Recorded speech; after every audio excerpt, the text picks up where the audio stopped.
Thanks for tuning in to the Animal Control Report podcast, where we help debunk the dog catcher stereotype.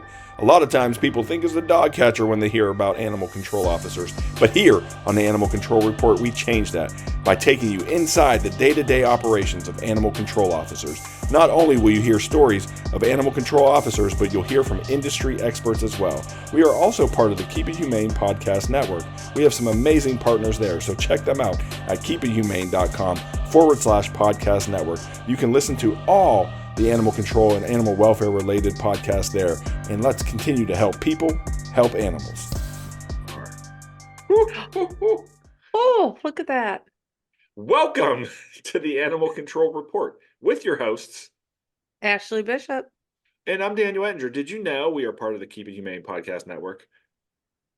I did. I think you mentioned it on every one of our episodes now. You know, it's cool as we're going to have a Keep It Humane podcast network guest here with Dr. G from the Animal Welfare Junction here in 1 second. So I'm excited, really excited to get her on and collaborate on that. Are we going to stop, listen, and collaborate? Wow. You're on one today, people. If you don't know, you know, she really said you're going to stop, listen, and collaborate. Is that how it goes? Stop, take a look, and collaborate listen. and listen. Is that what it is? Yeah. All right. I never got down with that fool. Really quick, just shout out to Tomahawk Live Trap. I talked about it last week. They have those collapsible batons. So if you haven't got them yet, man, put in Bite Stick in the search bar at livetrap.com. Again, Bite Stick. You get 10% off if you use discount code Keep It Humane. So they're pretty inexpensive as is, but throw in that discount code, and we know the products that they sell over there at Live Trap are quality, and you get I think a year warranty on all their manufactured product if you check out their website. So livetrap.com if you need a new bite stick. I know they're expensive if you go to ASP, so go get you one at livetrap.com. And all right, so Dr. G, if those that don't know, let's just jump in. So you are part of the Keep It Humane podcast network, but more importantly, you have your own podcast called the Animal Welfare Junction, available anywhere that you listen to podcasts. Can you just maybe we have a new listener or two that haven't heard of you or your podcast, so just really briefly let our listeners know a little bit about the podcast and your background. Sorry about the cat butt. Yeah, cats are great. We love cats. We need a censor bar. Yeah, right. So I've been doing the Animal Welfare Junction podcast since January of last year. So the primary goal has been to bring information to listeners about general animal welfare stuff, but then I'm also into veterinary forensics, so doing some true crime about animal cases. And again, the Animal Welfare Junction. What's the website? People can find it on forensics.vet, and then just we're on Facebook and Instagram, so looking for the Animal Welfare Junction, and there are links to the individual episodes or to the episode hub. And then also on the Keep It Humane podcast network page, there is a link to the Captivate site too. Yeah, definitely. You can go right there as well. So it's good stuff. You didn't, like, a lot of times we'll text throughout the week or whatever, and this wasn't one that you texted me, and I was driving somewhere, and I use a podcast app, and I looked through my podcasts and I saw this episode, and I was like, I got to listen to this. This sounds really intriguing. And so I started playing it, and I was just a few minutes in, and I probably texted you because I had to get out of the car. I probably texted you like 25, 30 minutes into the show, and I'm like, this is one of the best podcasts I've ever heard. Can you kind of set it up? And we want, obviously, the listeners here to go. We don't want to like give away that whole podcast, but we want to talk a little bit about the aftermath. And but can you set up kind of, I guess, your involvement and how the case came to you, and just general what the podcast is about? Yeah, so anybody that wants to listen to it, it's episode 41 of the Animal Welfare Junction, and it's called Felony Animal Cruelty, the State of Ohio versus Leshawn Gilleland. And it's a case that I got involved as a forensic veterinarian because they had a crime scene, they had a suspect, they had a suspect confession that did not match what they felt was found on the scene. So they contracted me to evaluate the pictures there was a lot of blood, so it was a blood spatter analysis, and then take the necropsy information and see if it, kind of like what kind of picture it painted. And it did paint a much different picture than what the Leshawn Gilleland had said had happened. I checked out that episode and like I was just the really cool thing about that episode is you actually have recordings of his statements. Um, I listen to a lot of different true crime and stuff like that. So when you can get those and you can actually get a feel for the person, I absolutely love that. So I was so happy to hear that you guys got that. Um, but just to listen to his statements, it it just didn't make sense. Right. And And I, that's what I like, because yeah, I can come on and say, this guy was full of crap and he was saying this and whatever. No, I have the audio. You can hear him. You can, we Hmm. dissect during the episode, if you listen to it, we dissect his interview and we see the things that he says that are clearly not true because he just changes his story so many times. So yeah, it was really cool being able to get the audio from that interview and then the audio from the arraignment to just you get an idea of this individual through his own voice. yeah, Yeah. listening to the initial arraignment, which I really want people to go back and listen to. The judge, he kind of sounded really cool, and I thought he was going to throw the book at this dude. Like I really did. The way that he set it up, the way that he used like some of his inflection in his voice, like I really thought the judge was like going to even give a sentence beyond what the maximum can be for the state of Ohio. And again, we'll give away some parts of the podcast, but you should, what I would do now, if you haven't listened to that, I would just press pause on this, go over to the Animal Welfare Junction podcast, listen to that, and then come back because we have a lot of unpacking, really a lot of unpacking to do. What, what really stood out to me was a couple things. I thought, so let's just start with this. What is the maximum penalty for animal cruelty in the state of Ohio? So the state of Ohio has two laws. It has 959.113, which is just a misdemeanor, and then 951.131 is cruelty to companion animals. So under that law, the sentencing guidelines are 3 months to 12 months. So you can do the most heinous thing to an animal, most egregious thing, and the most you can get under felony charges is 1 year. Wow. Wow. Yeah. If you go to, so there's a lot of different websites that kind of unpack this stuff too. If you go to aldf.org, that's the Animal Legal Defense Fund, aldf.org, they have their 2023 state rankings in regards to like animal cruelty, animal protection laws for the country. Do anybody want to guess where Ohio out of the 50 is? Crickets. 40. Okay. We had gone I actually kind of know this. So we had gone up to 24 and then we just took another bump up To 18. and Yeah. Oh. yeah, to 18. Yeah. And the main reason is because I mean, even this cruelty, the felony cruelty against companion animals wasn't a thing until probably like 6 7 years ago, and then back in 2018 and then there were some issues, so realistically in 2020 we had the passed the bestiality law. So Okay. those are the things that bumped us up, and then also the mandatory reporting for veterinarians and for other professionals. So Sure. all of those things that have happened in the last few years is what has kind of kept Ohio going up in the ranks. What's The only fascinating to reason me, I yeah. said 40 was because of what you were saying with the 12 months maximum. Do you know? Well, let's look at Wisconsin just for fun. Where do you think Wisconsin is, Bishop? I'm gonna venture to say around 25. All right, so Wisconsin on the list is going to be number.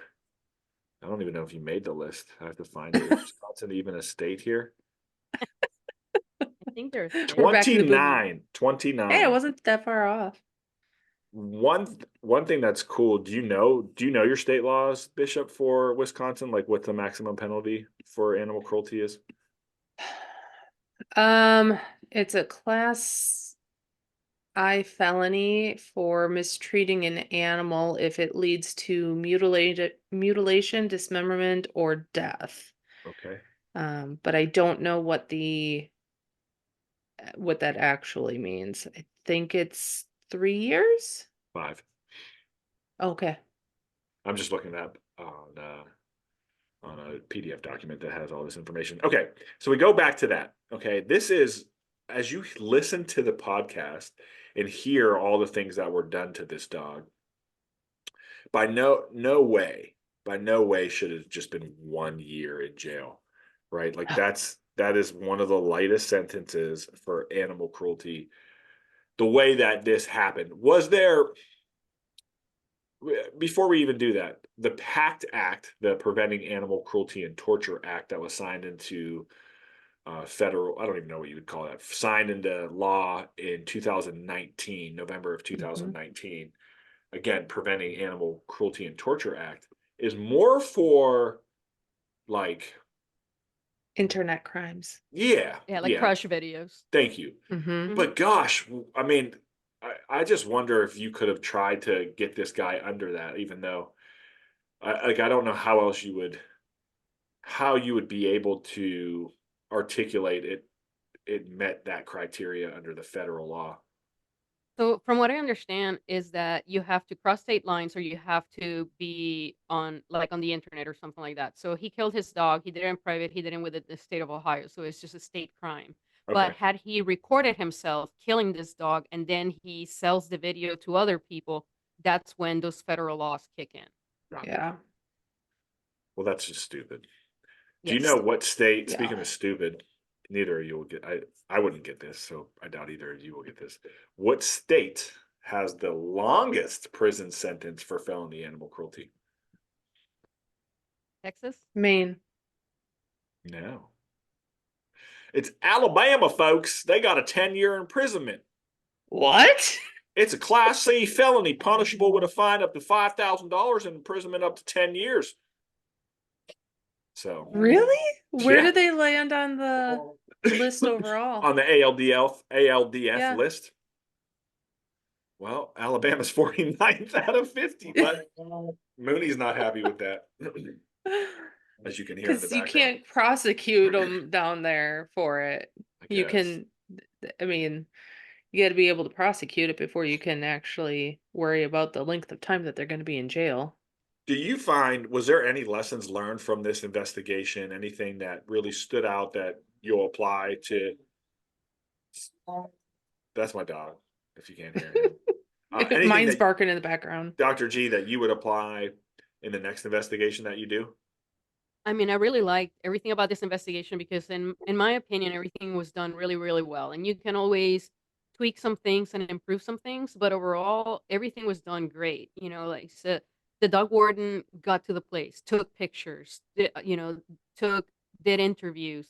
They immediately posted it on social media and asked for information from people. So everything was done really well. Like they took the dog, they took pictures and immediately sent it out for a necropsy. So they didn't even hang on to the dog. They immediately sent them out for the postmortem report. So me as a forensic veterinarian, when I received everything, she sends me all these files and it was gift wrapped for me because I get so many cases that are kind of a disaster. And the pictures are blurry or there's no pictures of things that are important or I don't know, things are not inventoried properly and there's very little that I can do with it. But this was like really, really amazing. So I don't know that there's anything that I would necessarily change in this case. I think that everything went as well as it could have, and unfortunately, it wasn't a lot because of local laws. But I think it's an excellent educational case to show other people how things should be done, things should be done. Do you see possibly anybody using this case to change the laws and get some stricter laws put in place? I would hope so, but I don't know, It's like we keep pushing the link and saying about the fact that these individuals are not just a danger to the animals, because I think that the fact that it's 3 to 12 months is because people think, well, it's just a dog. You should not send Mhm. somebody to jail, like mess with their life because of a dog, because we think of animal life as so much more important than our life. So that's not just other other victims, but even looking at the perpetrators. It's like, well, we're not going to put a human in jail forever because of an animal, but we have to look at the impact that it causes to the community. And this individual specifically has a history of assault, of abuse, of human violence. So he was in prison for 7 years for aggravated assault and for armed robbery. So he 7 years. 7 years, Yeah. 7 years in prison. So it wasn't I just got into a fight in a bar and went to jail. He spent 7 years in prison. And did he learn? No, he did not learn because he came out and he's just as violent as he was. The system lacks the rehabilitation part of it, which should be the main focus of going to jail or going to prison. If you're not going for a life sentence, they need to be doing something to make you uh, an okay member of society when you get out. And And we that's think about, yeah. well, it's the first time that he injured an animal. Well, is it? Because perhaps it's not. This is maybe the first time that he has gotten caught. And from what we It's not the first. understand, It wasn't the first time, and I don't want to give away your podcast because I want people to listen. There was history of abuse on that dog, and he even admits to basically having that dog since a young age. That abuse was most likely caused by him, right? right, So just with that dog alone, there was chronological. Is that a word? Chronological. chronological, you're No. close. You're close. I want to go No, back but to something that you're really saying though. quick. Yeah, But no, go what I ahead. Go wanted to ahead. say really quick, it's that we got information which we can't really corroborate, so it sucks, but we have information that he may have seriously abused another dog several years ago. And somebody came forward and said, "Hey, you remember this dog that had this problem? He was the guy." And it's like, shit, we can't do anything about it now because we don't have, we can't go back, we can't prove it or whatever. But to know now that, 2, 3 years ago, he seriously injured and almost killed another dog. Like, this is a pattern. And, 3 months in jail, 12 months in jail without any rehabilitation, without anything else is not going to change this person. And that's what stood out, right? Is he and I don't know what the freedom of the judge is. I don't know if they're allowed to say, I want this guy to undergo a mental health evaluation, and he is going to be required to do mental health treatment. In addition to that, he is also going to be required to do anger management. Hello, people. Like, this dude has a clear anger management problem. And so I don't know why or where, like, do they have to? And that's a law question. Does the judge have to, if, because it was a court case, it wasn't a jury case, right? Right. So, can the judge be as strict as they want? Like, and I'm going to get to So a the case here judge in a minute. But that's the question about this case. Yeah, so the judge, I don't think that the judge can go past the 1 year sentence, but the judge can mandate mental health assessments and can mandate things like anger management. And it is in the Ohio Revised Code, but they don't have to And he if they're didn't. allowed to. And he Okay. didn't. Correct. So yeah, that's one of the things that, again, it's kind of lacking. We're just putting him away for a little bit and then he comes back. And we know that some of the people that came up to say, "Hey, I don't want to give my name because he's violent and I'm afraid of him, but he did that to this dog." So we have friends and family saying he's violent, we're afraid, and then it's not being taken into consideration when sentencing him about this case. So, full disclosure, I didn't get through the entire episode Bishop, because I gave you a homework assignment, bro. you did, Dan, and I thoroughly got confused. Go ahead, check me off. But I do know that the warden was working with an investigator. Has did anybody go check in on those kids?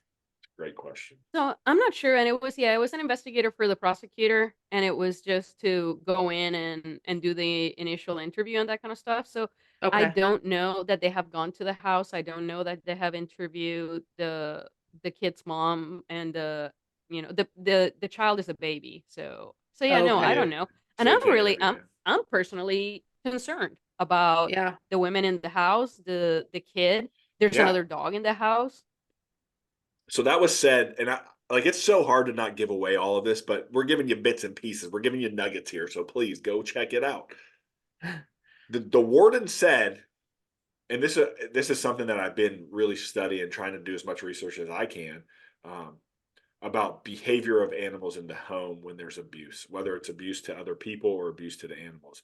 And one thing she said was the other dog that's still there and that's still alive was It, friendly at first. She was like, this dog was great. And then he moves in and the mhm. behavior of that dog changed where they couldn't even get close to it anymore.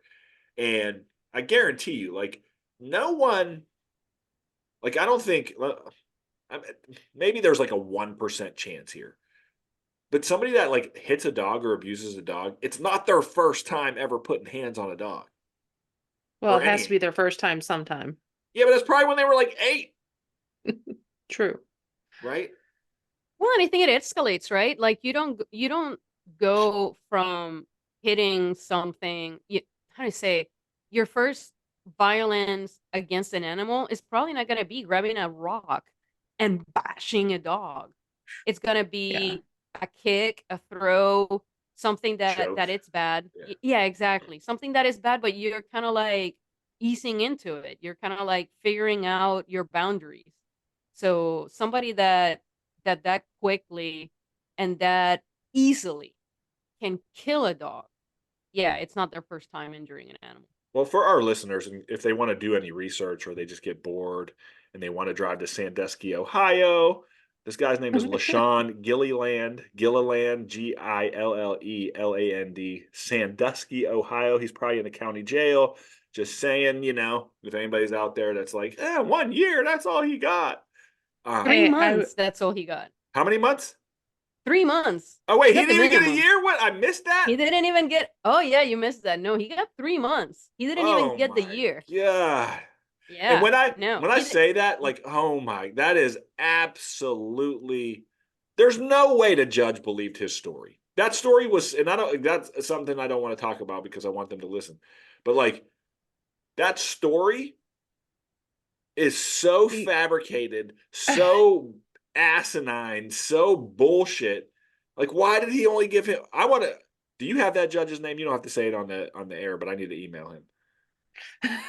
yeah, no, and it's I I'm think not part of the joking. problem Yeah. was that he pled guilty, so there wasn't an actual trial, right? So I didn't get to go to court and say, these are my findings. This is what Yes. I saw. This is whatever, like everything that he said is not true.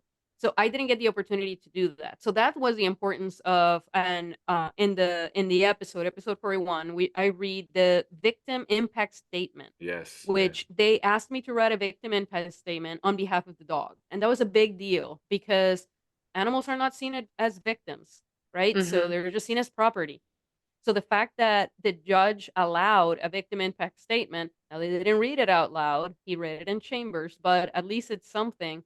But that was the only opportunity that I had to tell the judge, this is what actually happened.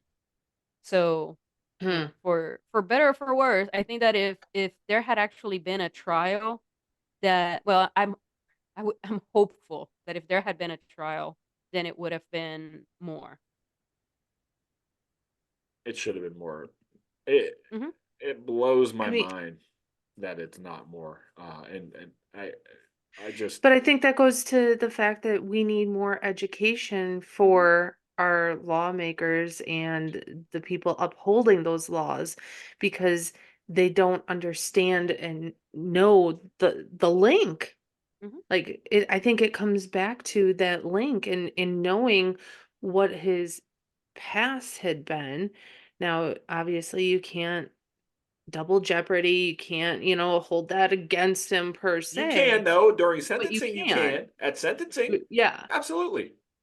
And if people, can I ask, is it an older judge? Honestly, I don't know because I didn't get to go to court.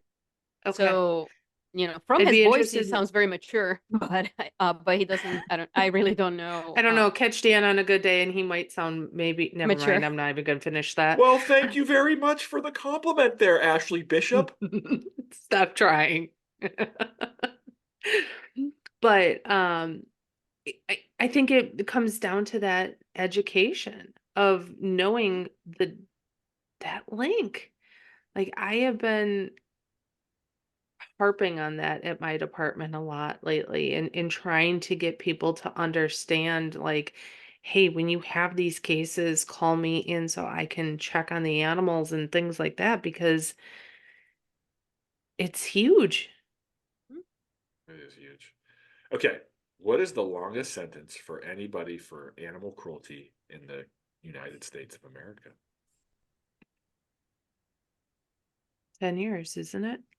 Years in Alabama, or is it more? Well, that's what the longest uh, that shows in law. Yeah, yeah, but it's not that. Man gets one of the longest punishments for animal cruelty ever recorded in Texas for beating and choking a young Rottweiler on camera. A Texas man has been sentenced to what authorities say is one of the longest ever prison terms for animal cruelty conviction in the state. And this is from lawandcrime.com. Frank Javier Francesca, I don't know how you say that, Francesa, I don't know, basically was caught on video repeatedly abusing his dog, a young Rottweiler named Buddy, on the front porch of their home near San Antonio in 2019.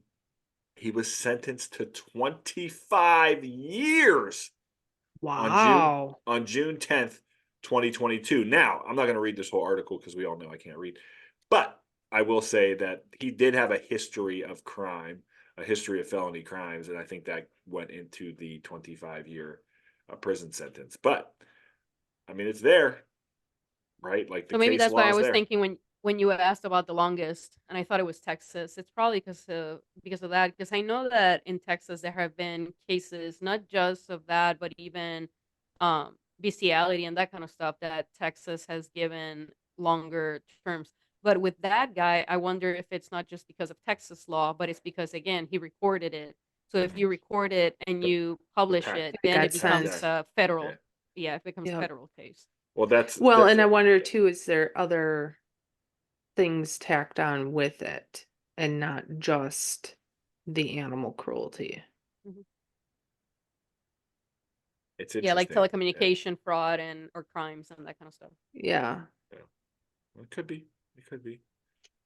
Definitely. I still think that like we need to figure out ways to influence our judges, our courts to ensure that our prosecutors to ensure that we're taking these crimes seriously. Because let's be honest, this dude gets 3 months. He's going to be back out.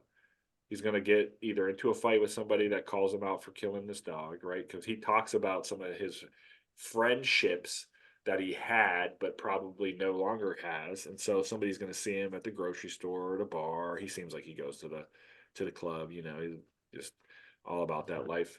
And somebody's going to say something. They're going to get into a fight, and he'll be back in. I guarantee you that dude will be back in jail. And it's just too bad because some of this could be prevented now if they got him in some of those diversionary programs. I just hope the kids don't get injured in the process. It's unfortunate, but he did say that he was moving out of the house, so who knows? Yeah, but I doubt that he will. Yeah, same. If it's his kid, he's going to potentially have visitation. And that means the kid's going to be alone. Not good. Well, anything else we want to talk about of that case? I just really wanted to get on, highlight it, and send people to your podcast and really listen to that one. That was one of the best case studies of animal cruelty that I've heard, and I thought it was really neat and well put together, especially having some of the audio that you were able to obtain. That's really valuable. So that was it was fun to listen to. It was frustrating. There was some. I mean, it's graphic. It's graphic. It goes into a lot of detail, so it's frustrating, but it was really good. Thank you. No, yeah, and I mean, again, what I'm hoping is that humane officers and dog wardens and stuff listen to it and during the episode we give resources, right? So it's like there are people that think, well, why am I going to bother, because I'm not going to be able to prosecute it, or I'm not going to be able to send it out for an necropsy, I'm not going to be able to do this, I'm not, start it right from the beginning, and then look into the resources, because Mhm. now with the internet and stuff, I consult for cases. I'm consulting on a case with in Puerto Rico right now, so, and everything is being done through email and stuff. So do everything that you can, and you never know, every now and then you're going to get some justice. So Mhm. yeah, I know it's do the best you can deflating. with what you got. Yeah, it's deflating, but the case was so well put together. I thought the dog warden did an excellent job. So that was really incredible to hear. And then like even listening to the investigator, I thought the dog warden did such a good job of like, because she was part of that investigation too, and so she had some really critical questions too that I thought were um, important. And then having HSUS come on and talk about what roles that they can play. Right, we've had them on several episodes ago to talk about some of the programs that they support, and that's what they did. They didn't really do much other than provide support.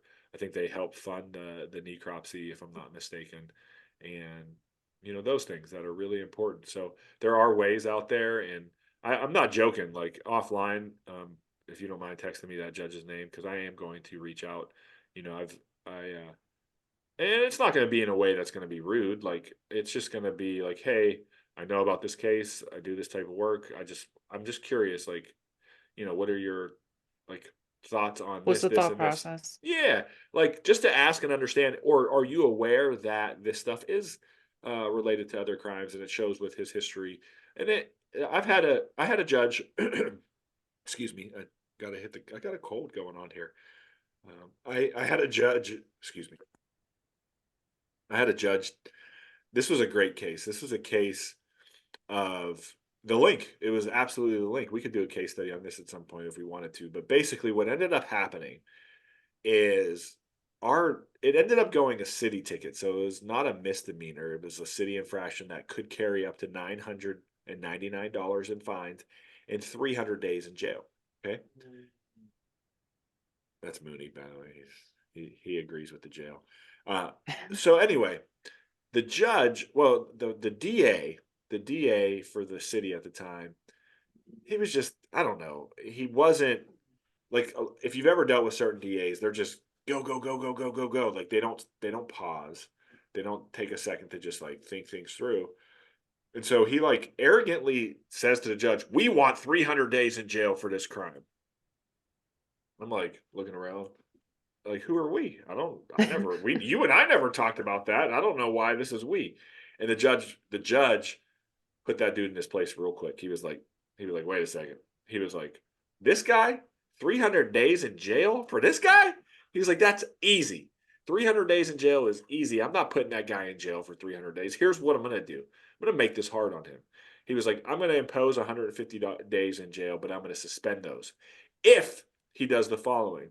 And it was mandatory sobriety, right? So he couldn't smoke weed, he couldn't drink because the weed was legal in Denver.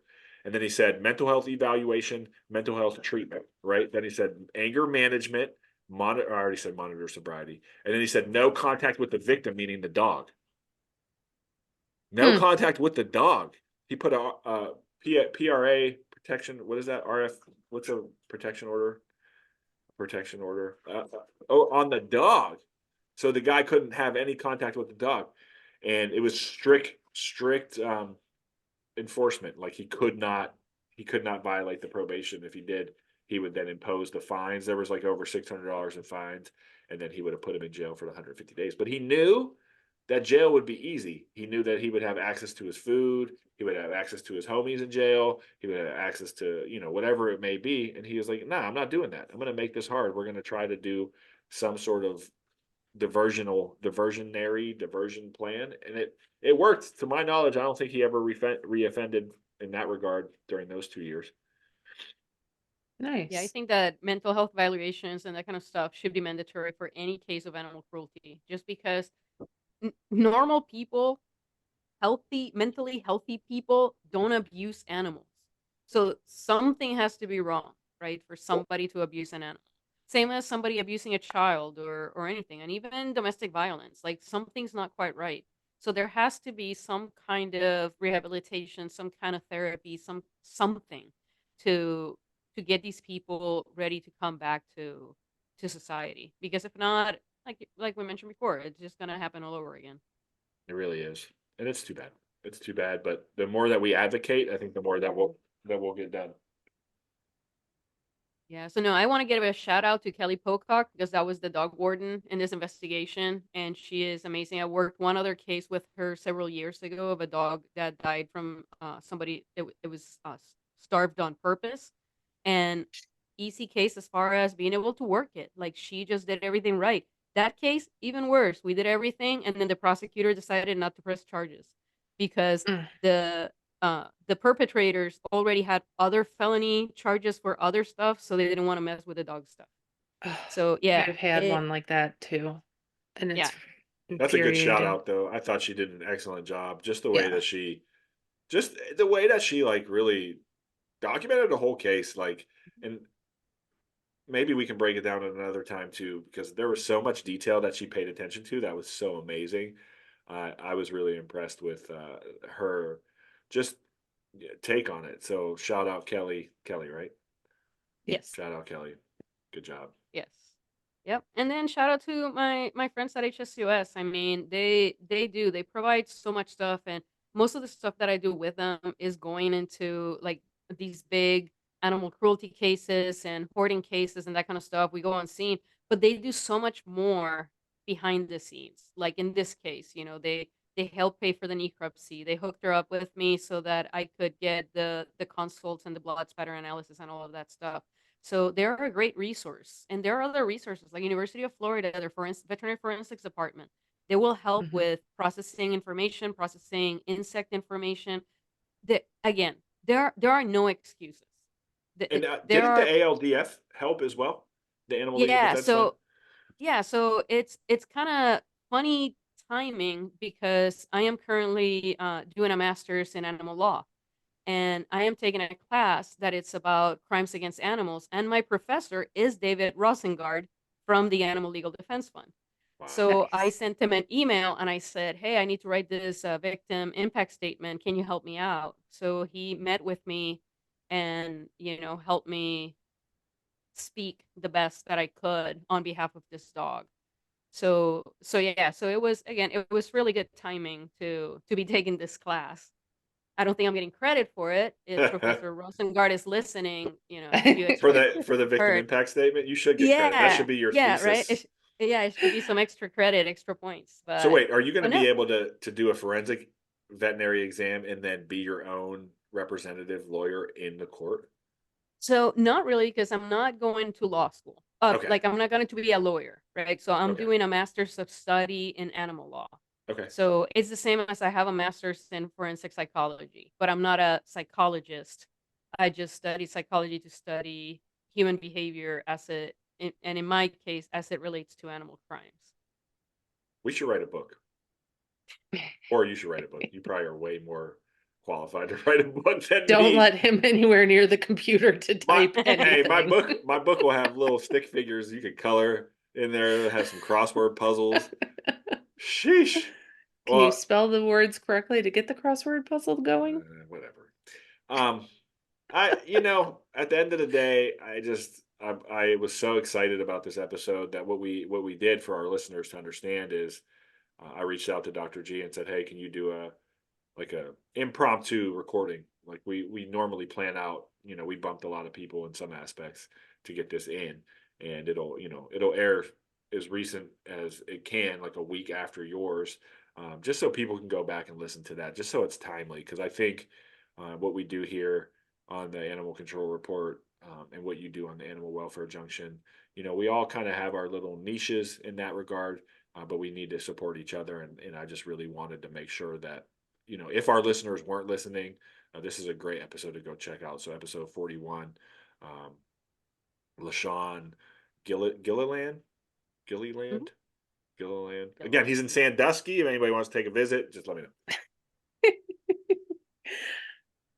I'm hoping I'm excited you mentioned early on about your podcast that you were going to be doing kind of some of this true crime type stuff. So I'm hoping that you'll have more of this on because you did a fantastic job with it, and I I would love to hear more animal related ones.